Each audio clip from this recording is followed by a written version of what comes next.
그 다윗 앞에 골리앗을 어떻게 합니까? 쓰러집니다. 아멘. 이스라엘과 모세 앞에 놓여있는 그 홍해 어떻게 합니까? 모세의 지팡이가 그 홍해를 찍어놓으니까 그 물이 갈라져 버립니다. 그게 과연 우리들이 할 수 있는 일일까요? 하나님께서 그 일들을 이루어 해놓으셨던 것입니다.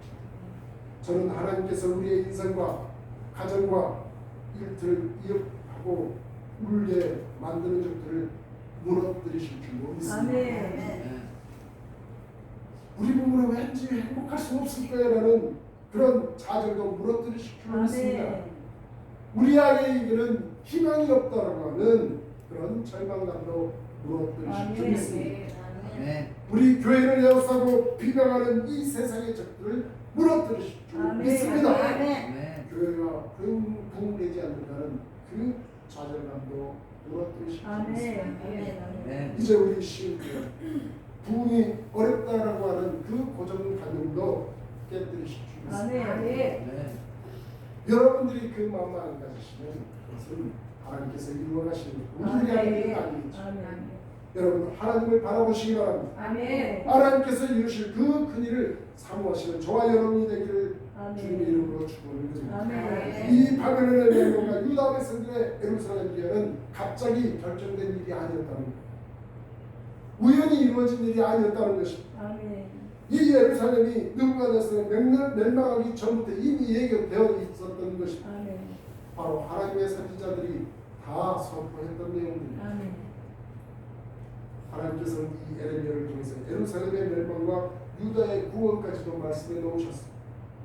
유다가 증제가 너무 커서 얼마 동안 향벌이 필요했겠지만 그게 결코 끝은 아니었다는 것. 70년이 지나면 돌아오게 될 것이라는 이 예언의 말씀을 미리 해주셨다는 것입니다. 하나님께서는 이 유다의 멸망과 포로 생활이라는 이 판결문을 내리시면서 그 판결문 아래에 바벨론의 멸망과 유다의 구원이라는 사면 순서를 이미 준비하고 계셨던 것입니다. 우리는 어쩌면 구원받을지도 모르는 존재일까요? 우리 하나님께서는 너희들은 어쩌면 구원받을지도 모르는 존재가 아니라고 말씀하고 있다는 것입니다.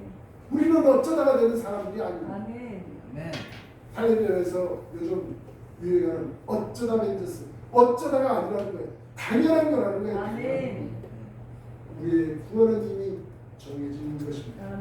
우리에게는 영원한 생명과 복이 이미 약정되어 있다는 것입니다. 약정된 거 누가 깨는 겁니까? 보통 약정 관계를 계약서를 쓰는 건 제공자가 약정을 곁들이는 일이 거의 없습니다. 그걸 약정하겠다고 자기가 받아들이겠다고 한 사람이 깨면 그 약정이 깨죠. 우리 하나님께서는 저와 여러분들에게 약속의 말씀으로 이미 약정을 우리에게 주셨어요. 그런데 우리가 그 약정을 깨뜨리면 그 약정은 깨지는 것입니다. 하나님께서는 절대로 그것을 깨뜨리시지 않는 것이라는 것입니다. 우리들의 이야기는 해피엔딩으로 이미 결론이 나져 있어요. 하나님께서는 나의 편이라는 내 편, 당연히 저와 여러분의 편이라는 것입니다. 그래서 여러분 하나님을 의지하시기 바랍니다. 하나님께서 우리를 다시 울리신 그날을 기대하면서 사시는 저와 여러분이 되시기 바랍니다. 그러면 우리는 이제 어떻게 살아야 할까? 하나님께서 사실 놀라운 구원의 큰일을 기대하고 계시다면 우리는 비록 힘든 것이지 포기하지 말고 끝까지 달려가야 할 것입니다. 그 점에서 우리는 시편 116편 1절로 5절로 6절에 있는 그 의미의 말씀 한번 봅시다. 아까 저와 여러분이 찬양했던 그 찬양의 말씀, 눈물을 흘리며 씨를 뿌리는 자는 기쁨으로 거두리라. 울며 씨를 뿌리러 나가는 자는 반드시 기쁨으로 그 복식단을 가지고 돌아오리로다라고 말씀하고 있습니다. 눈물을 왜 울면서 씨를 뿌리는 것입니다. 농부의 사정이 그리 너무 녹록지 않았던 것이겠죠. 한 2, 3년 계속해서 흉내이 들었을 것입니다. 많은 사람들이 농사를 자꾸 떠나게 되었습니다. 하지만 이 믿음을 가졌던 농부는 떠나지 않고 그 땅을 사수했습니다. 그리고 이듬해 복이 찾아왔습니다. 다시 힘써 밭을 가고 씨를 뿌리게 되었죠. 그 씨를 뿌리면서 그는 같이 눈물로 뿌리며 그 일을 행했습니다. 그의 손에서 뿌려지는 이 씨앗은 그가 마지막으로 아끼고 아꼈던 종자 씨였던 것입니다.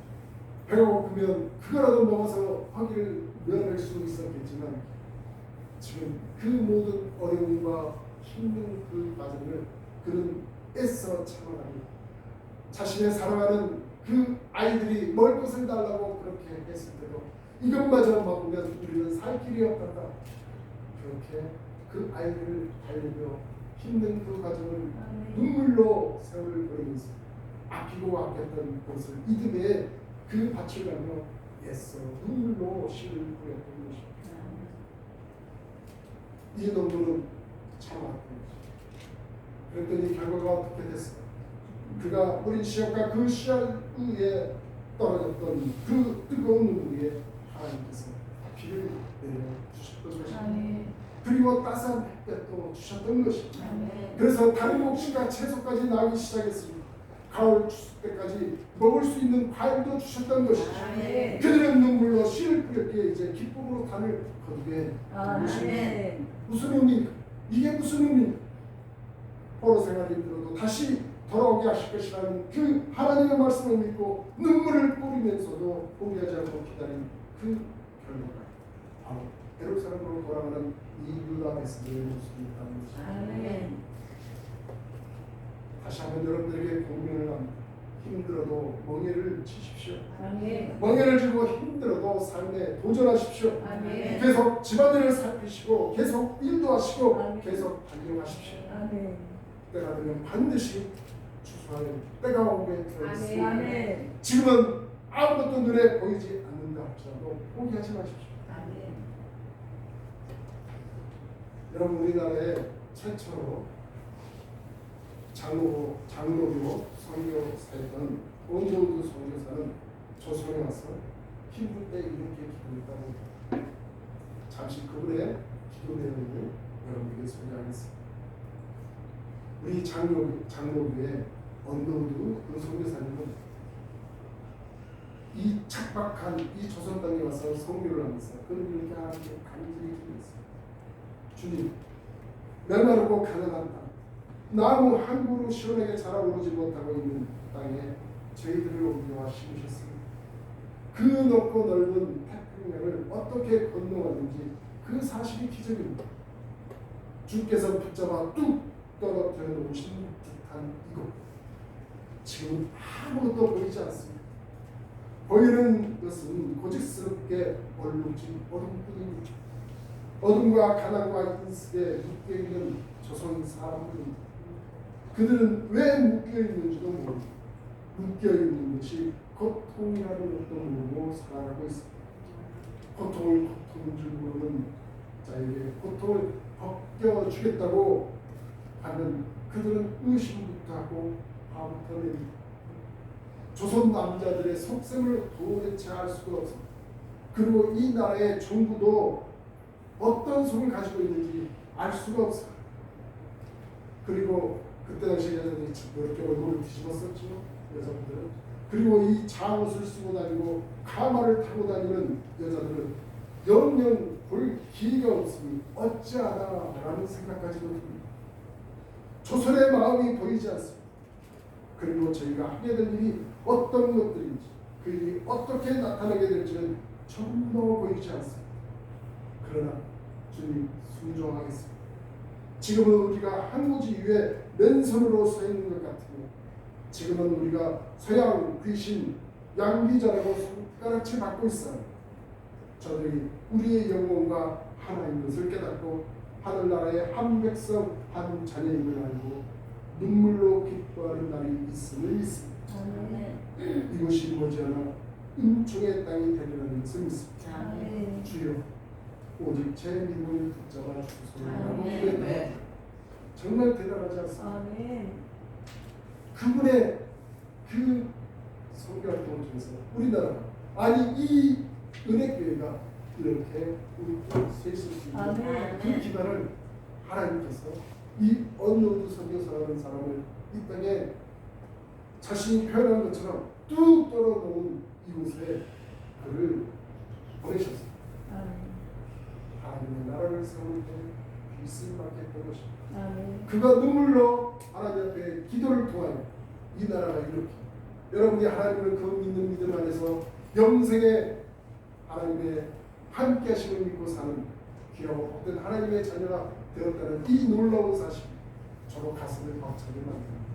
여러분의 심령 가운데 분명 하나님이 살아계시는 이 언어도 선교사를 통해서 우리는 여실히 드러난 그 사실을 우리는 먹다고 있는 것입니다. 지금은 아무것도 보이지 않지만 앞으로 은총의 땅이 될 것을 믿었던 이 선교사의 기도대로 지금 우리 한국 땅에 곳곳에 주님의 교회가 서 있는 것처럼 말입니다.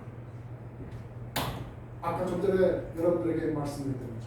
이제 우리는 어떻게 살아가야 말씀드립니다. 우리도 기도하면서 나아가요. 아멘. 4절 끝을 보십시오. 그들의 하나님 여호와께 구할 것이며 라고 여호와 하나님께 구하였습니다. 수시로 자신들이 가는 길을 물었습니다. 그들 중에 노인은 아직 어리거나 젊었을 때 나라가 멸망한 슬픔으로 인해 포로로 끌려갔을 때도 그들은 그 길을 와도 결코 없었습니다. 그리고 바벨론에서 태어났던 그 젊은이들이 예루살렘으로 돌아가는 그 길이 초행길이 되어 그들은 다시 돌아가는 그 길도 아무도 할 수 없었습니다. 하지만 그들 모두는 하나님께 고백하는 것입니다. 기도는 포로로 끌려가는 사람에게만 필요한 것이 아닙니다. 기도는 용서받고 구원받아 돌아오는 사람들에게도 필요한 것입니다. 기도는 실패하고 좌절한 사람만이 할 일이 아니라는 것입니다. 기도는 성공하고 잘되는 사람에게도 똑같이 필요한 것입니다. 기도는 위축되어 핍박받고 있는 교회의 성도들에게만 필요한 것이 아닙니다. 부흥하고 성장하는 그 교회에도 기도가 필요한 것입니다. 기도는 모두에게 필요한 것입니다. 이 뜨거운 여름날 하나님께 엎드리시는 여러분이 되시기를 구원합니다. 성도의 모든 것은 기도에서 시작하고 기도에서 열매를 맺습니다. 기도는 저와 여러분 모두에게 필요로 하는 것입니다. 아까 찬양 우리가 때에 불렀던 그 선물적인 남자 그 말씀의 가사의 찬양을 한번 살펴보십시오. 거친 세상에서 실패 그 선물적인 남자 고된 길을 하다가 힘을 얻은 그 선물적인 남자 네가 어둠 속을 걸어갈 때에 그 선물적인 남자 주가 찬양을 내게 주신 그 선물적인 남자 힘들 때 우리 주님의 못정난 그 손을 만지며 사시는 것입니다. 그 손을 붙잡기를 원합니다. 얼마나 많은 그리스도인들이 절망의 나라에서 그 주님의 못잡은 그 손을 붙잡으며 힘을 얻었는지 모릅니다. 주님의 그 손은 못 박힌 손이었지만 그 고난 후에는 부활의 영광을 보여주는 손이 되었던 것처럼 말입니다. 이 뜨거운 여름날에 엎드려 기도하시는 저와 여러분이 되길 바랍니다. 눈물을 의지하시는 여러분이 되십니다. 그렇다면 반드시 우리는 그 슬픔의 눈물이 아닌 기쁨의 눈물을 흘릴 때가 올 것입니다. 또 한번 눈물이라는 이 말씀을 다시 한번 여러분에게 말씀합니다. 다시 한번 뜨겁게 하나님 때문에 눈물이 되시는 여러분이 되십니다. 그래서 승리의 그 날이 여러분의 사랑을 삶 속에 그대로 재현됩니다. 그때까지 힘쓰는 하고 끊임없이 기도하면서 또한 믿음의 선한 싸움을 이루어 가시는 여러분 되시길 주님의 이름으로 축복합니다. 기도하시겠습니다. 사랑과 약속 사신 하나님 아버지 감사합니다. 저 유다했습니다. 하나님께서 약속하신 그 말씀을 사랑하는